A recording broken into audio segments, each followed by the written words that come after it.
Darth Maul, Sam Witwer, a couple of major Rogue One announcements, and much, much more. Now, from the Lucasfilm headquarters, it's the Star Wars Show. Hello, I'm Peter Townley. And I'm Andy Gutierrez. Welcome to the Star Wars Show, your weekly 8 to 10 minute look at the inside of the Star Wars galaxy. How do you look at the inside of a galaxy? It's space fantasy, Peter, not science fiction, but a telescope. Oh. Yeah, let's go to the news. If you've been reading Marvel's Darth Vader, you've probably taken quite a shine to Dr. Aphra. And with that series ending its run today with issue 25, fans might have thought that today would be the last we saw of her. Well, and this is a massive spoiler warning, so if you want to fast forward a few seconds, go ahead. We have learned exclusively that Dr. Aphra will be getting her own ongoing series starting December 7th. The series will follow her adventures around the galaxy, stealing artifacts and returning to her familiar life as a space archaeologist. Plus, 000, BT-1, and Black Chrysanthemum will all be returning. The series will be written by Aphra's creator, Kieran Gillen, with art by Kevin Walker. And you can find more information, including an interview with Kieran Gillen, right now on StarWars.com. But in other news... Whoa. You don't want other news, right? You want breaking news. Yeah, that would be great. Well, what do you mean by breaking news, Rogue One, a Star Wars story director, Gareta Edwardsa? That is my name, yes. I mean, I want to exclusively reveal that tomorrow morning we're going to be releasing a brand new trailer for Rogue One. Oh, yes, everyone's going to be so excited! Wait! Oh, I can't wait. That's too far. Do you have anything right now? We're kind of all ready. Okay, for the Star Wars show, I can exclusively show you for the first time ever the new poster for Rogue One. Oh, man. Look at that. Oh, the gang's all here. Oh, that's beautiful. Jyn looks awesome. I love the texture over her face. It's beautiful. Oh, here's a familiar face. The AT-ACTs. We got all the TIE fighters, all U-Wings. Dope. I think Saw turned out really good. He looks very heroic there. Wow, Gareth, thank you so much. That was phenomenal. I can't hang around and chat all day. I got a film to finish. I'm sorry. Oh, yeah, you should. No problem. We go do that. gotta finish this episode too anyway. Ladies and gentlemen, Gareta Edwardsa. And for more breaking Star Wars stories from across the galaxy, including the new poster that was just revealed, check out StarWars.com. What you see before you are two young filmmakers, Peter and Andy. They want to make a fan film for the pound-signed Go Rogue contest. But there's one problem. These boys don't know the first thing about making a film. Actually, I'm a woman. Then why do you have a man's name, Slugger? Step 1.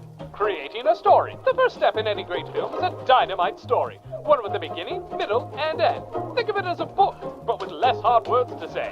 Attaboy, Slugger. Story away on those keys. Step 2. Production. Peter is shooting his film on a space-age telephone, but uh-oh, he's shooting it all wrong.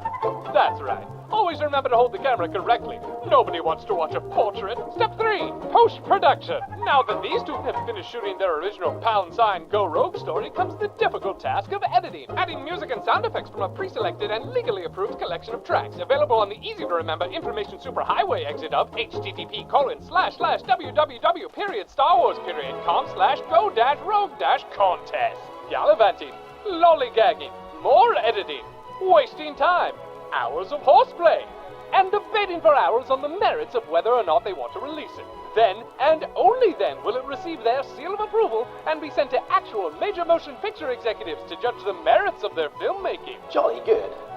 And with all the information presented before you, you, too, can make a pound-sign Go Rogue fan film. Congratulations.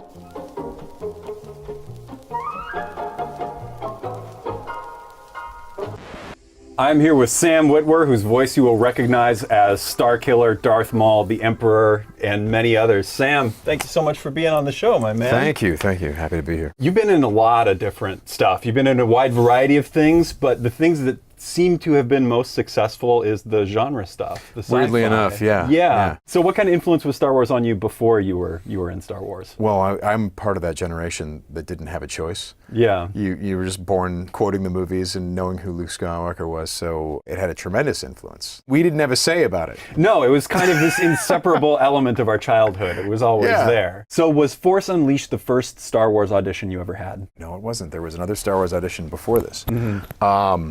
I auditioned for the part of Scorch in Republic Commando. Really? Mm-hmm. Oh God, I love that game. Oh, it's so cool. Yeah. And Scorch was like Scorch is the best favorite. Scorch is the best character. Yeah. He's got all the gags. Force Unleashed showed up after that. I was at my brother's rehearsal dinner and I get a call late at night and it's David Collins. And he goes, hey, so can you send me your headshot and your resume and your reel? And I'm like, sure, why?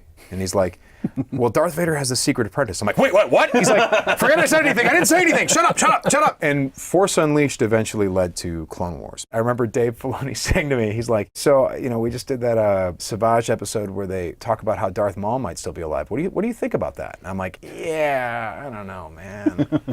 It's so weird. And he's like, cool. Anyway, there might be something for you, coming down the road.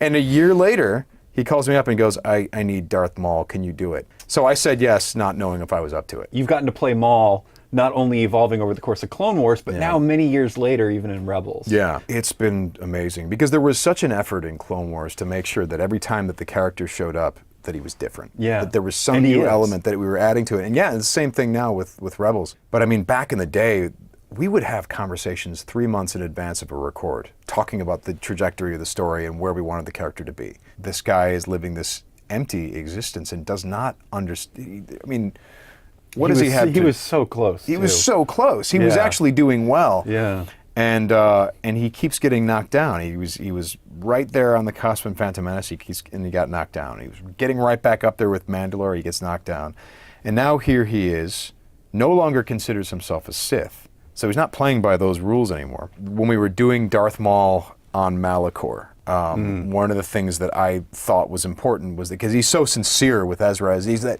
twisted old man, and he's very kind of kindly, and he's sincerely telling Ezra some stuff that could be useful or could mess with his head. But in order to lie about sincerity, in order to lie that convincingly, you have to understand those emotions. And I think at this point, Maul understands those emotions. He understands what it means to actually care about someone. He understands what it means to lose someone that you care about. So this is a different guy than he was back in the Clone Wars. What a journey, man. It's strange. Sam, thanks so much for being on the show, and we have more Star Wars show coming up right now. Hey guys, Caitlin Marshall here to talk to you about the 2016 Lucasfilm Art Show. The art show is an opportunity for employees and non-employees working on the campus to submit anything they want that shows off their artistic abilities. And it doesn't even need to be Star Wars related. This year's winners range from an oil painting to ballpoint pen drawing to an actual Jabba the Hutt record player. So Pete, we know it looks cool, we know it looks good, but does it work? It does work, actually.